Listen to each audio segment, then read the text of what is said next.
You want to get rid of your belly fat? Do that through actually lowering your cortisol. Cortisol is something that it's a stress hormone, it's harmful, and it peaks in the morning. And so I'm about to go for a ride. And before I go for a ride, what I want to tell you is that exercise is actually the most effective way to lower your cortisol and thereby lowering the belly fat. Cortisol is a stress hormone that does cause a lot of problems, and it's released when you're stressed, and it's something that stays constant, but then growth hormone is something that decreases as you age. So literally as you age, what happens is the growth hormone that counters the cortisol starts to fight that off. Cortisol stays constant as you age. And what happens is the reason why people think that they have more cortisol in them is because of the fact that the growth hormone, which counters that, is actually decreasing as you age. And so if you want to fight belly fat, you want to fight inflammation, all those bad things that come with release of cortisol, make sure to exercise. And obviously the best time to exercise is in the morning. Hands down, it affects your whole day, as you've seen in other videos that I've done.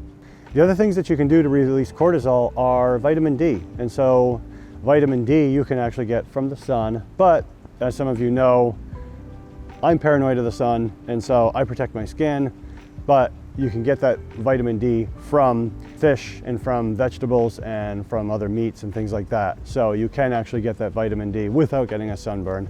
But it really only does take about 15 to 20 minutes a day, sun exposure, to get the vitamin D.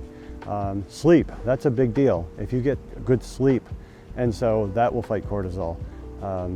And lots of vegetables every day. And so what happens is I blend the vegetables, as you know, and so that's 6 to 8 cups of vegetables a day. And so what happens is with vegetables, you get something that is called potassium. And what potassium is going to do is that's going to fight the cortisol as well. That does an amazing job. Vitamin B1. Vitamin B1 is found in nutritional yeast. I like the taste of nutritional yeast, but you can mix it with yogurt and you can put it in olive oil and things like that when you're having a meal, so it's fine. Swimming. What swimming is going to do is it's not only going to reduce your stress and your muscle inflammation immediately, but it will of course lower your cortisol, and it is a dual deed because it will help you actually sleep better. What about things to avoid? Stressful people near you. That's the worst, because you do care about them and you care about what they think and about what they're saying, so the stress is difficult.